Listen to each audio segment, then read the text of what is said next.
Estamos aqui no Voxcast, celebrando junto aos alunos da pós Vox to You Franca. E hoje eu tenho ela aqui como nossa convidada, a Camila Borges. Seja bem-vinda, Camila. Obrigada, André.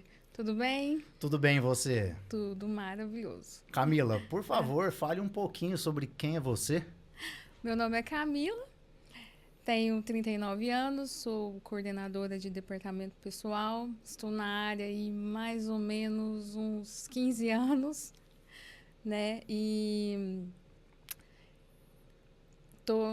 fiz a conclusão da pós da Vox to You, que foi transformador para a minha vida. Que bom saber disso, que bom que você está nessa etapa já de conclusão. Na sua área da contabilidade, que é a sua área de atuação, a gente vem com um assunto que está em bastante evidência, que é o crédito do trabalhador. Gostaria que você falasse um pouquinho para a gente o que é esse crédito que está chegando aí para as pessoas. Veio para ajudar, veio para atrapalhar? Conte para a gente. Inicialmente veio para ajudar. Ele foi instituído em março de 2025, né, pelo governo federal, na qual facilitaria a contratação da modalidade do empréstimo consignado. Mas antes de falar do crédito do trabalhador, temos que entender qual é a diferença dele do empréstimo consignado comum e o crédito do trabalhador que foi instituído agora.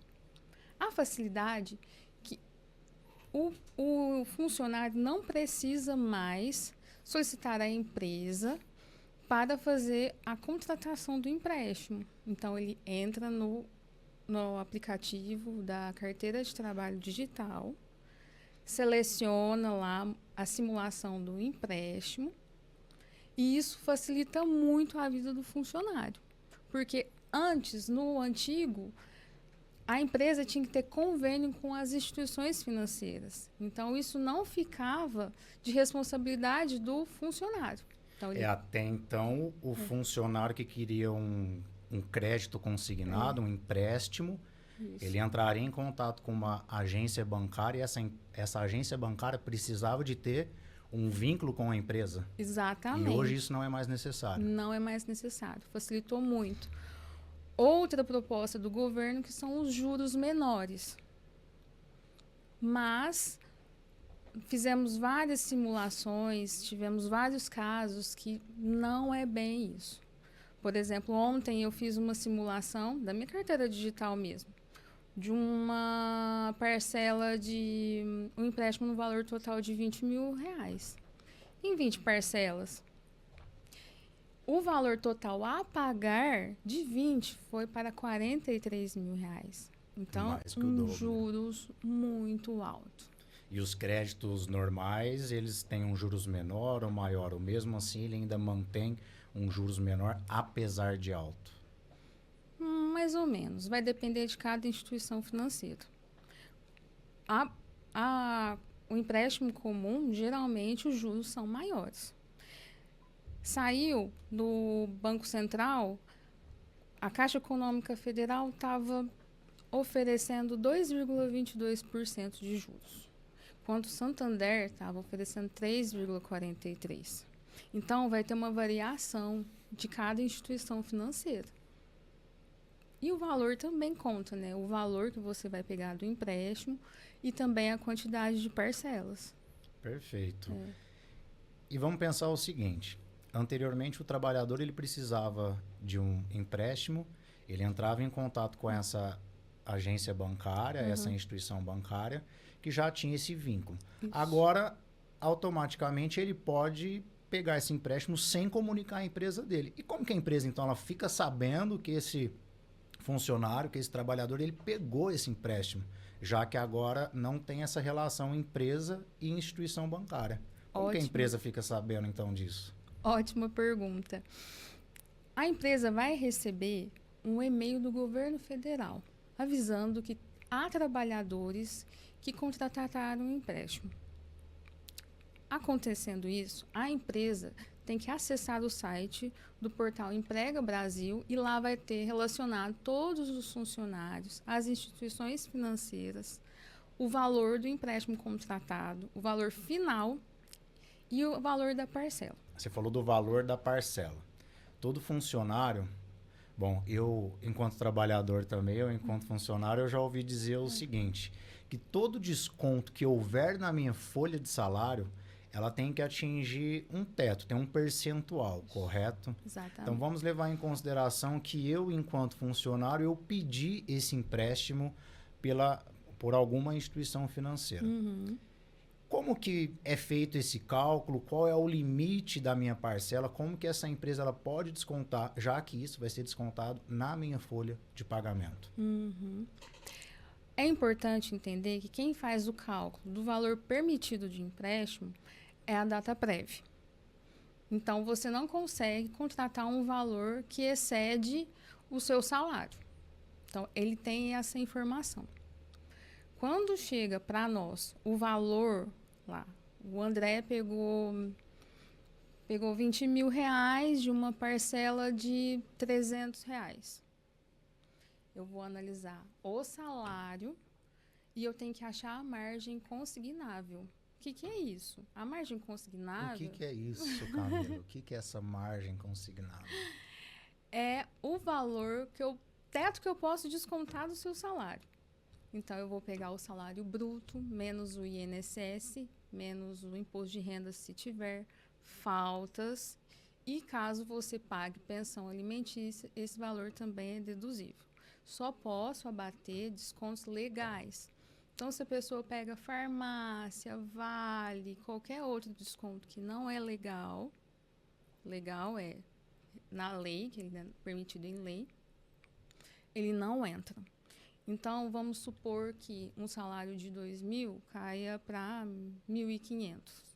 Então, eu aplico 35% dessa base de cálculo para poder ver quanto eu posso descontar da sua parcela ou não, do seu salário. E se a minha parcela for maior que esses 35%? Porque é a empresa que vai tomar conta disso, não? Exatamente. A empresa é responsável por comunicar a você que não descontou X valor, que você tem que procurar a sua instituição financeira para fazer o devido pagamento. Perfeito. E num outro caso, eu vou te fazer alguns questionamentos aqui, porque pode ser a dúvida de muita gente ali, do outro lado da tela. Num outro cenário, eu fui pedir o meu empréstimo por alguma instituição financeira que fez o contato junto à empresa, a empresa está descontando na folha de pagamento, tá tudo bem, tá tudo em paz, mas acontece um cenário muito ruim. Eu fui demitido. E aí, como é que fica esse cenário de uma demissão, na qual então eu não vou ter mais uma folha de pagamento para ser descontado ali? O que acontece nesse cenário de demissão? E já vou te jogar uma outra pergunta. Fui demitido e alguns meses depois eu fui realocado no mercado de trabalho. E aí, como que fica então essa situação? É um período complicado mesmo. Nesse caso, o escritório, a empresa, vai descontar da sua rescisão a parcela referente àquele mês. Então, você vai ficar com um saldo devedor. Então, você tem que procurar a sua instituição financeira e para recalcular, na verdade, o saldo devedor para você pagar diretamente a ela. Quando ocorrer um novo emprego, o governo vai saber que você está naquela empresa, vai enviar o e-mail para a empresa e você vai estar no arquivo do Emprego Brasil com o seu empréstimo para ser descontado na nova empresa. Perfeito. Então, deixar de pagar não vai deixar de não pagar. Não vou conseguir ficar alguns meses sem por não ter o dinheiro naquele momento. Não. O contato vai ser direto com a empresa, com a instituição financeira. E agora um cenário, então, talvez seja positivo. Tirei férias, o sonho, todo trabalhador espera ali aquele ano, momento das férias, onde talvez ele planejou uma viagem. E um ponto que é muito bom e ao mesmo tempo muito ruim é que você tem o seu salário ali antecipado. Então, no determinado mês das suas férias, você recebe mais. Só que tem um porém. No mês seguinte, você acaba não recebendo porque você teve essa antecipação. E nesse mês seguinte que eu não tenho o meu salário, como que fica o desconto na folha, sendo que eu não tenho salário? Pois é. Férias sempre é um assunto polêmico, né? Porque a pessoa sai de férias e gasta o salário, depois fica sem receber, e aí a culpa é de quem? E a culpa é de A quem? culpa é de quem? No caso das férias, quando a empresa vai pagar, o pagamento correto das férias são 2 dias antes de iniciar o gozo. Então, se você vai entrar dia 1º de julho, você tem que receber até dia 28/6 as suas férias adiantado. É o salário e 1/3. Você já tem um empréstimo já correndo. Você teve desconto na sua folha normal. O que eu vou fazer? Vou descontar das suas férias a parcela referente a julho, que eles chamam de provisão. Porque quando você chegar no pagamento e não ter pagamento, você já vai ter pago essa parcela nas férias. Então, a empresa vai conseguir repassar à instituição financeira o valor daquela parcela e você não vai ficar devendo ela. Perfeito, Camila. Muito bem explicado. Eu vou até fazer Vou fugir um pouco do crédito do trabalhador aqui. Ó, a gente está falando do crédito e a gente entrou nesse assunto das férias. Você que trabalha aí num escritório de contabilidade, eu queria que você deixasse uma dica para o público, principalmente nessa questão das férias. Você recebeu tudo, recebeu muito. No mês seguinte, você não se programou porque faltou o dinheiro. Qual que é a dica que você dá para o pessoal lá de casa? Como fazer essa gestão desse dinheiro que você recebeu a mais, mas é uma ilusão, porque no mês seguinte você não vai receber. Exatamente. Queria que você deixasse essa dica para o pessoal de casa. Eu tenho uma dica valiosa. É não gastar 1/3 das férias.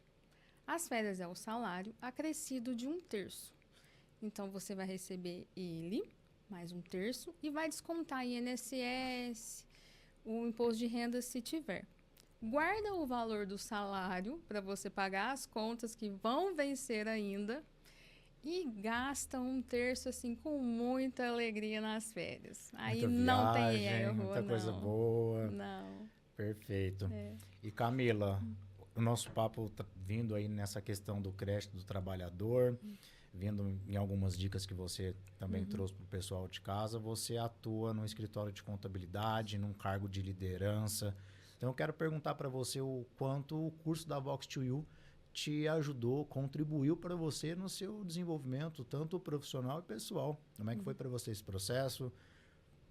Foi nossa aluna na turma do Academy, fez a nossa primeira turma da pós. Queria que você comentasse um pouco como que foi esse processo para você dentro da Vox2U Franca. A Vox entrou na minha vida, assim, um momento muito difícil, tanto profissional como pessoal, né? Eu não estava conseguindo trazer clareza para a minha equipe. Tinha muita insegurança na hora de levar as informações, na hora da liderança, um posicionamento que eu desse.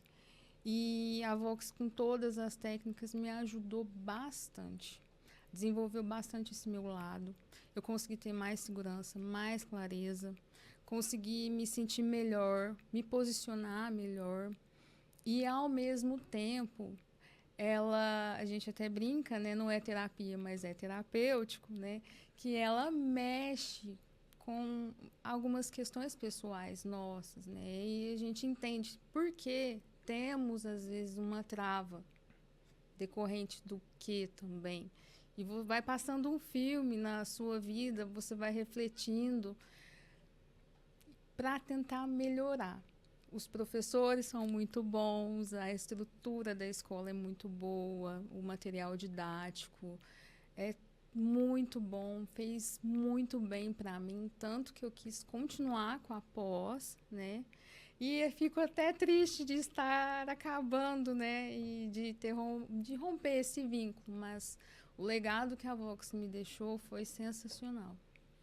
Perfeito. E para a gente chegar ao nosso fim, gostaria que você deixasse aí uma mensagem de conclusão, até com relação ao nosso papo. Você deu aí algumas dicas, falou a respeito sobre o crédito do trabalhador.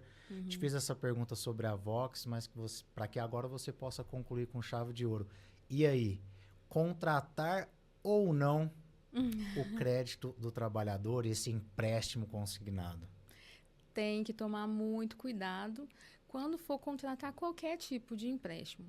Tem que avaliar muito bem o banco, as propostas, porque isso vai mexer muito no orçamento familiar, né? O orçamento financeiro. Então, isso pode comprometer outras questões, né? E agora teve uma outra atualização que se você já tem um empréstimo ativo, você pode fazer outro empréstimo. Então, é complicado. Pode ser um golpe, né? Um golpe financeiro, mas se for contratar, contrate com responsabilidade e consciência. Sempre fazer uma análise muito bem detalhada. Bem detalhada. Perfeito. Camila, muito obrigado por ter você aqui. Parabéns pela conclusão Obrigada. da pós. E até a próxima. Pessoal de casa, Vox to You Franca, muito mais que oratória. Valeu!